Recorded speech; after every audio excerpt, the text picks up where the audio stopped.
وہاں اللہ تعالیٰ پھر اس کی دنیا کو ضائع کریں گے. مثال سے میں کرتا ہوں, سب سے پہلے نماز کی بددعا اسباب کو لگتی ہے, کیونکہ آدمی اسباب کے لیے نماز کو بگاڑتا ہے. سب سے پہلے نماز کی بددعا اسباب کو لگتی ہے. حدیث میں آتا ہے نماز بددعا کرتی ہے, اے اللہ اس کو اس طرح ضائع کر, اس سے مجھے ضائع کیا. یہ بیچارہ عاملہ کا چکر کاٹتا ہے کہ جی دکان پر سحر کرایا ہوا ہے. ارے خدا کی قسم کوئی سحر نہیں ہے, تو نے نماز کو ضائع کیا ہے. نماز کی بددعا تیری دکان کو لگی ہوئی. نماز بددعا کرتی ہے, نماز چھوڑنے والوں کے لیے تو زیادہ کرتی ہے, نماز کے بگاڑنے والوں کی بددعا کرتی ہے. اللہ جس نے اس طرح سے مجھ کو ضائع کیا جس کی, تو اس کے اسباب کو ضائع کرتا ہے. آپ دیکھیں گے گاہک بیٹھا ہوا ہے دکان پر, صبح سے لے کے شام تک آج کوئی آمدنی نہیں ہوئی, کوئی سیل نہیں ہوئی. ادھر مغرب کی اذان ہوئی, ادھر گاہک آ گیا. کمال چاہیے. سمجھتے تھے اگر ہے یہ عمل والا یقین والا, یہ کہے گا جی بعد میں آنا, اذان ہو رہی ہے چلیے نماز کے لیے. گاہک نے کہا میں نہیں آؤں گا بعد میں, کہ نہ آؤ, رزق تمہارے ہاتھ میں نہیں ہے, رزق اللہ کے ہاتھ میں ہے. اللہ رزاق ہے, اللہ رزاق ہے. یہ اس کا فیصلہ وہاں ہوتا ہے جہاں گاہک اور اذان دونوں جمع ہو جاتے ہیں. آپ کہتے ہیں اللہ رزاق ہے, کہ اللہ کے رزاق ہونے کا مطلب یہ نہیں ہے کہ اللہ آپ کو رزق دے رہے ہیں دکان سے. اللہ کے رزاق ہونے کا مطلب یہ ہے کہ میں اس وقت اگر اس گاہک کی وجہ سے نماز کو ضائع کر دوں تو میں نے دکان کو رزاق یقین کیا ہے, اس گاہک کو رزاق یقین کیا ہے. میں یہ کہنا چاہتا ہوں اگر دکان کو نہیں چھوڑ رہا ہوں اذان پر, اور گاہک کے لیے نماز چھوڑ رہا ہوں, گاہک کے لیے نماز کو چھوڑ رہا ہوں, تو میں نے گاہک کو رزاق یقین کیا ہے. جھوٹ بول رہا ہے کہ اللہ رزاق ہے. اگر تیرے اپنے اللہ کا رزاق ہونے پر ہوتا تو دکان کو چھوڑ کر نماز کے لیے آتا, گاہک کو چھوڑ کر گاہک کو چھوڑ کر نماز کے لیے آتا. آپ دیکھ لیجیے اللہ تعالیٰ کا نظام ایسا ہے, اللہ جس کام کے کرنے کا حکم دیتے ہیں اس کے مقابلے میں سبب لاتے ہیں بندے کو دیکھنے کے لیے کہ یہ کدھر قدم اٹھاتا ہے. اچھی بات آپ دیکھ لیجیے, سارے احکام شریعت سے آپ دیکھ لیجیے. اللہ نے نیند پیدا کی, نماز وقت فرض کی. اللہ نے مال کی ضرورت پیدا کی, زکات فرض کی. اللہ نے بھوک پیاس کی تقاضا پیدا کیا, روزہ فرض کیا. اللہ نے انسان کے اندر شہوت رکھی, زنا کو حرام کیا. آپ ساری شریعت کا کام اٹھا کر دیکھیے, سارے احکام شریعت کے انسان کی جسمانی تقاضوں کے خلاف ہوتے ہیں. پھر اللہ تعالیٰ ایسے نہیں ہے کہ وہ مسلمانوں کے لیے ایسا انتظام کر دیں کہ جی اذان کے وقت تو گاہک ہی نہ آئے. میں بہت کام کی بات کیا. اگر اللہ ایسا کر دیتے کہ اذان کے وقت گاہک نہ آئے, نماز کے وقت گاہک نہ آئے, تو مجھے بتائیے کیا آپ کا نماز کے لیے آنا کوئی کمال ہوگا؟ ایک بات بہت اچھی مثال دے رہا. اگر جتنے بھی احکام شریعت ہیں ان سارے احکام شریعت کے لیے کچھ ایسا نظام اللہ بنا دیتے کہ مسلمان کی نماز میں کوئی رکاوٹ پیش نہ ہو. میں اس کی ایک اچھی مثال آپ کو دیتا ہوں. اللہ کا نظام یہ ہے کہ اللہ جس کام کے کرنے کا حکم دیتے ہیں یہ کرنا ہے, اس میں تو رکاوٹ پیدا کر دیتے ہیں,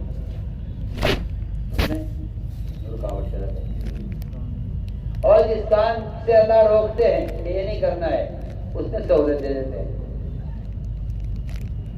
سننا میں کچھ کہہ رہا ہوں. جس کام کے کرنے کا حکم دیتے ہیں اس میں رکاوٹ, اور جس کام کے سے روکتے ہیں اس کی یہ سہولت دیتے ہیں. بندے کا امتحان ہے کہ اگر تو رکاوٹ کی وجہ سے نماز چھوڑ دے تو فیل ہو گیا, اور اگر تو سہولت کی وجہ سے غلط کام کر بیٹھے تو ناکام ہو. دیکھو تو صحیح, میں اتنی آسان مثال دے رہا ہوں. اللہ نے اصحاب السبت پر ایک قوم تھی، اللہ نے کہہ دیا تمہیں ہفتے کے دن شکار نہیں کرنا، حرام ہے۔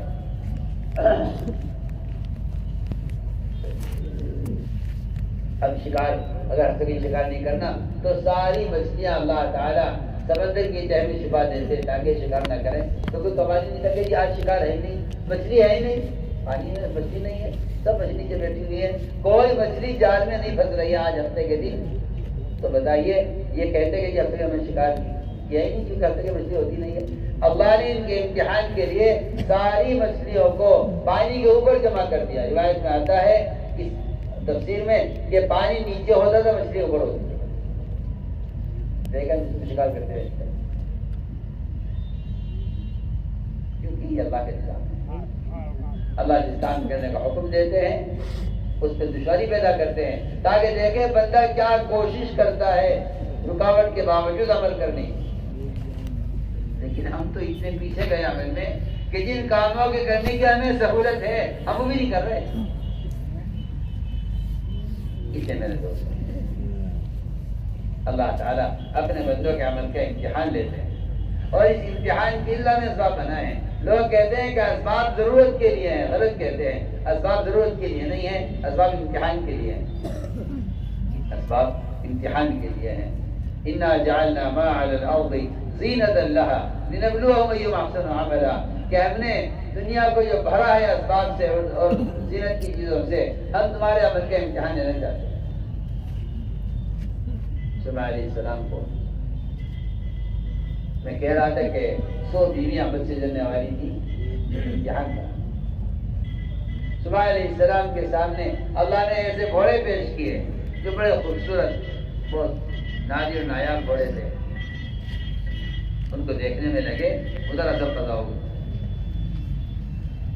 فرمایا مجھے آج کی عصر چاہیے، سارے گھوڑے کاٹ ڈالے۔ یہ تو دکان کو چھوڑ نہیں سکتا ایک نماز کے لیے، ایک وقت کی نماز کے لیے، یہ دکان نہیں چھوڑے گا ایک وقت کی نماز کے لیے۔ سلیمان علیہ السلام نے وہ گھوڑے جو انتہائی قیمتی نادر و نایاب گھوڑے تھے سب کو کاٹا تھا۔ مجھے آج کی عصر پڑھنی ہے، سورج کو واپس نکالو، اے اللہ مجھے آج کی عصر چاہیے، مجھے کچھ نہیں چاہیے۔ حدیث میں آتا ہے کہ جو شخص جان بوجھ کر عصر کی نماز قضا کر دے اس کے پچھلے زندگی کے سارے اعمال برباد ہو جاتے ہیں۔ سوچیے تو صحیح، آپ تو کہتے ہیں معمولی بات ہے، جو عصر کے بعد قضا کر دے جان بوجھ کر جاگتے ہوئے، جان بوجھنے کا مطلب ہے کہ جاگتے ہوئے پچھلے سارے اعمال برباد ہو جاتے ہو۔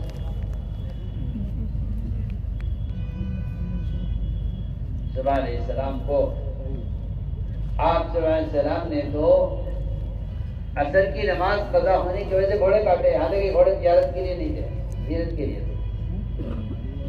لیکن آپ صلی اللہ علیہ وسلم کا ایک صحابی ایسا تھا کہ باغ میں نفل نماز پڑھتے ہوئے ایک چڑیا انگور کے خوشے سے انگور کھا رہی تھی، یا اس چڑیا کو باغ سے نکلنے کا راستہ نہیں ملا، یہ اس چڑیا کو دیکھنے میں لگے، اس میں ان کو نفل نماز یاد نہیں رہی کون سے رکعت ہے، اس نفل نماز میں خلل پیدا ہوا، انہوں نے نفل نماز خراب ہونے کی وجہ سے اس باغ کو چھوڑ دیا جس کی قیمت 50,000 درہم تھی، اور اس پورا خاندان اس باغ پر پل رہا تھا۔ فرمایا کہ نہیں، خاندان کے پلنے کا مسئلہ نہیں ہے اور باغ کی ضرورت کا مسئلہ نہیں ہے، میری نفل نماز اس باغ کی وجہ سے خراب ہوئی ہے، میں یہ باغ چھوڑ رہا ہوں۔ پورا باغ سب کو کر دیا، گورنر نے کہا باہر نکل جاؤ باغ سے، میں نے یہ باغ چھوڑ دیا۔ کیوں؟ کہ اس باغ کی وجہ سے میری نفل نماز آخری بات تو اور تو کیجیے، 50,000 کا باغ جس پر پورا خاندان بن رہا تھا ان کا، یہ اتنا ہوگا لیے بیٹھا ہے دکان کا، یہ نہیں پڑھ سکتا نماز کے لیے، فرض نماز کے لیے دکان بند ہو جاتی ہے، انہوں نے نفل نماز کے لیے باغ کو چھوڑا ہے۔ میرے دوستوں ہم خیال کر رہے ہیں کہ نماز کا قائم کرنا ہی ہے، اسے اسمائے کرتے تھے، اگر ایک نماز سے ابھی نماز کے درمیان کا وقت اچھا گزرا ہے، عبادت میں، تلاوت میں، گناہوں سے حفاظت میں، تو کہا جائے گا کہ اس کی نماز قابل قبول ہوگی۔ فرمایا پچھلی نماز کی قبولیت کو اگلی نماز کے وقت تک دیکھ لیا کرو کہ اگلا وقت کیسے گزرا ہے۔ اگر نماز قبول ہوئی ہے تو اگلی نماز تک کا وقت تک۔ ایک صاحب شوربے کی پلیٹ لے کر چلے، اس میں سے شوربہ ٹپک گیا، مولانا نے فرمایا نماز نہیں کرو۔ صاحب نماز نہیں کرتا لوگ، فرمایا اگر تمہاری نماز درست ہوتی تو تمہارے اعضاء خطا نہ کرتے، تمہارے ہاتھ سے خطا اس لیے ہوئی ہے کہ نماز درست نہیں۔ اس لیے میں نے عرض کیا کہ نماز کو قائم کرنا ہی ہے۔ اس لیے میں کہہ رہا تھا کہ جتنے بھی اسباب ہیں تو اس امتحان کے لیے ہیں کہ دیکھتے ہیں کہ یہ نماز کو مقدم کرتا ہے۔ ہم دیکھیں فرمایا اگر یہ یقین والا ہے تو یہ گاہک کو چھوڑتا آئے گا نماز کے۔ تو میرے بزرگ دوستوں عزیزو، یہ انہوں نے کہا کہ ہمارے اندر ایک خصلت یہ ہے کہ ہم نماز قائم کرتے ہیں، ہم رمضان کے روزہ رکھتے ہیں، ہم بیت اللہ کا حج کرتے ہیں، ہم اپنے مال کی زکوٰۃ دیتے ہیں، اپنے مال کی زکوٰۃ دیتے ہیں۔ میرے دوستوں جتنے ٹیکس مسلمان پر اس زمانے میں مسلط کیے جا رہے ہیں، آپ جا کر دیکھیے ملکوں میں آپ کے اپنے وجود کا بھی ٹیکس آپ کیوں ہیں، آپ کیوں بیداری ٹیکس دیکھیے آپ دیکھیے جا کر۔ جب مسلمان زکوٰۃ دیا کرتا تھا، جب مسلمان زکوٰۃ دیا کرتا تھا، غیروں سے ٹیکس دیا کرتا تھا، اب مسلمان نے زکوٰۃ کی رقم کو اور زکوٰۃ کی تھوڑی سی مقدار کو بچایا، اس زکوٰۃ کی مقدار سے کہیں زیادہ اس کے اوپر ٹیکس مسلط کیا گیا۔ جب مسلمان زکوٰۃ دیتا تھا، غیروں سے ٹیکس دیا کرتا تھا، مسلمان نے زکوٰۃ کو روکا ہے، اب مسلمان سے غیر ٹیکس وصول کر رہے ہیں اور مسلمان کو خود نچوڑ رہے ہیں، اور یہ بیچارہ اپنی کمائی اس بات سے گھر گیا ہے۔ دنیا نے کیا کیا؟ پہلے مسلمان زکوٰۃ دیا کرتا تھا، اس کے مال کی حفاظت، اس کے مال کی برکت زکوٰۃ سے، اس کے مال کی حفاظت بھی زکوٰۃ سے، اس کے مال کی برکت بھی زکوٰۃ سے دی، حفاظت بھی برکت بھی دونوں زکوٰۃ سے دی۔ ایک صاحب بیچارے بڑے ایماندار، بہت ایماندار، ہمارے پاس آئے، سوال کیا کوئی زکوٰۃ دے رہے، زکوٰۃ دے رہے ہو نہیں دے رہے؟ بڑے لوگ خاموش بیٹھے رہے۔ اگر زکوٰۃ نہیں دے رہے ہو تو ساری کمائی حرام کھا رہے ہو۔ تم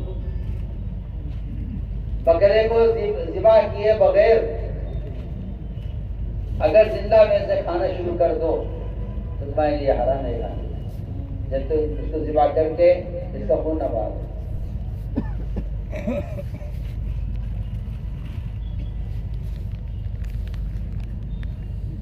میں نے کہا اس کو اسی طرح اگر تم نے مال کی زکوٰۃ دے کر اپنے مال کو پاک نہیں کرو گے، یہ تمہارے لیے حرام ہے۔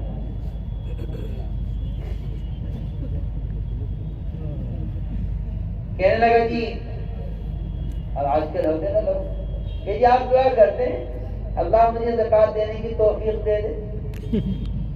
میں تو اس توفیق کے جملے سے اتنا پریشان ہوں کہ مسلمان نے بھی کیا کیا گلیاں اور کیا کیا راستے اور کیا کیا حیلے اور فرائض سے جان بچانے کے لیے کیا کیا طریقے اختیار کیے ہوئے۔ دعا کرتا اللہ مجھے توفیق دے۔ میں حیران ہوں، صحت مند ہے بدن سے، کہتا ہے دعا کر اللہ مجھے نماز کی توفیق دے دے۔ مالدار ہے، کہہ رہا دعا کر اللہ مجھے زکوٰۃ کی توفیق دے دے۔ اور مالدار ہے اور کہہ رہا ہے کہ دعا کر دو اللہ مجھے حج کی توفیق دے دے۔ میں آپ سے کہنا چاہتا ہوں عمل کا ہونا توفیق نہیں ہے، عمل کا ہونا عمل کا ہونا توفیق نہیں ہے. میری بات یاد رکھنا, دھیان سے سننا, بہت اہم بات ہے. عمل کا ہونا توفیق نہیں ہے. یہ جو آپ اور میں ایک دوسرے سے ملتے ہیں اور کہتے ہیں دعا کے لیے, اور بزرگوں سے بھی دعا کراتے ہیں کہ جی دعا کر اللہ ہمیں عمل کی توفیق دے. یہ کہنا اللہ مجھے عمل کی توفیق دے, یہ اللہ پر جھوٹ بول رہا ہے. یہ اللہ پر,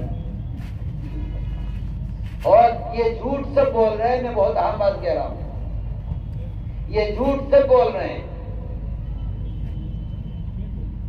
حاجی آتا ہے حج کر کے, لوگ کہتے ہیں حاجی صاحب ہماری بھی دعا کرنا, ہمیں توفیق دے حج. نماز پڑھنے والے دے کر کہتے ہیں دعا کرنا ہمیں نماز کی توفیق دے. اور میں پھر آپ سے کہہ دیتا ہوں کہ عمل کا ہونا توفیق نہیں ہے. توفیق کسے کہتے ہیں؟ توفیق کہتے ہیں بندے کو عمل کے اسباب مہیا ہو گئے, اللہ نے توفیق دے دی ہے. اللہ نے توفیق دے دی. توفیق اسباب عمل کا حاصل ہونا ہے. میں آسان کر دیتا ہوں. اللہ نے جس کو مال نہیں دیا, اللہ نے اس کو زکات کی توفیق نہیں دی ہے. اللہ نے جس کو پیر نہیں دی ہے, اللہ نے اس کو نماز میں پڑھنے کی توفیق نہیں دی ہے. اللہ نے جس کو آنکھیں نہیں دی ہیں, اللہ نے اس کو قرآن دیکھ کر پڑھنے کی توفیق نہیں دی ہے. وہ کہہ سکتا ہے کہ جی میں اندھا ہوں, آپ دعا کرتے ہیں اللہ مجھے قرآن دیکھ کر پڑھنے کی توفیق دے. یہ بات ٹھیک ہے. ایک آدمی فقیر ہے, غریب ہے, مال نہیں ہے اس کے پاس, وہ کہے کہ جی دعا کرو اللہ مجھے بھی زکات دینے کی توفیق دے, کہہ سکتے ہیں. ایک آدمی بیچارہ حج کا سفر نہیں کر سکتا, مال نہیں ہے, استطاعت نہیں ہے, وہ کہہ سکتا ہے کہ میرے لیے بھی دعا کر دو, اللہ مجھے بھی حج کی توفیق دے دے, یعنی اللہ مجھے اتنا مال دے دے کہ میں حج کروں. لیکن اللہ کی قسم کھا کر کہتا ہوں, اگر مالدار یہ کہہ رہا ہے کہ دعا کر اللہ مجھے حج کی توفیق دے, تو یہ جھوٹ بول رہا ہے اللہ پر. اللہ نے تو توفیق دی ہوئی ہے, حج کرتا نہیں. میری بات سمجھ میں آ گئی, میری بات سمجھ میں آ گئی. یہ ہے, یہ لوگ جھوٹ بولتے ہیں, سب جھوٹ بولتے ہیں. اور یہ کہنا نعوذ باللہ کہ جی میں تو عمل کرتا ہے اللہ مجھے توفیق دیتے. ارے جاہل, اللہ پر جھوٹ بول رہا ہے. اللہ نے تجھے صحت دی ہوئی عمل کے لیے, اور تو کہتا ہے دعا کرتا مجھے توفیق دے, اور کہتا اللہ نے مجھے توفیق نہیں دی. تو میں عرض کرنا چاہتا ہوں کہ توفیق عمل کا وجود نہیں ہے, اس عمل کے ہونے کے اسباب کا ہونا توفیق ہے. مال کا ہونا زکات کی توفیق ہے, ضرورت استطاعت کا ہونا حج کی توفیق ہے, آنکھیں پر تلاوت ہونا قرآن کی تلاوت کی توفیق ہے. یہ عمل کرنا چاہتے ہیں. لوگ یہ کہتے ہیں توفیق نہیں, تو میں کہتا ہوں عمل کا ہونا توفیق نہیں ہے, اس عمل کے اسباب کا مہیا ہونا توفیق ہے. کتنی آسان بات ہے. تو میرے دوستوں کہا کہ جی ہم نماز قائم کرتے ہیں, ہم زکات ادا کرتے ہیں. زکات کا ادا کرنا یہ ہے, مستحق کو تلاش کرو اور اس تک زکات کو پہنچاؤ. آج کل تو لوگ یہ سمجھتے ہیں کہ زکات کے لیے سب سے اچھا کام تلاش کرو کوئی جو خیر کے کاموں کے لیے زکات دیا. میری شادیوں کے لیے, میرے فرنیچروں کے لیے اور میری فضول خرچیوں کے لیے تو جو مال زکات دے کے پاک کر لیا ہے, اور رہا میرا زکات مال کا میل, یہ خیر کے کاموں کے لیے چلو. تو خیر کے کاموں میں پاک کیا ہوا مال خرچ کرتا, اور زکات کی رقم کو فقراء پر اور پریشان حال لوگوں پر خرچ کرتا. اس لیے کہا گیا تھا کہ زکات انما الصدقات للفقراء, بات یہاں سے شروع ہو رہی ہے. انما الصدقات للفقراء کہ بات یہاں سے شروع ہو رہی ہے.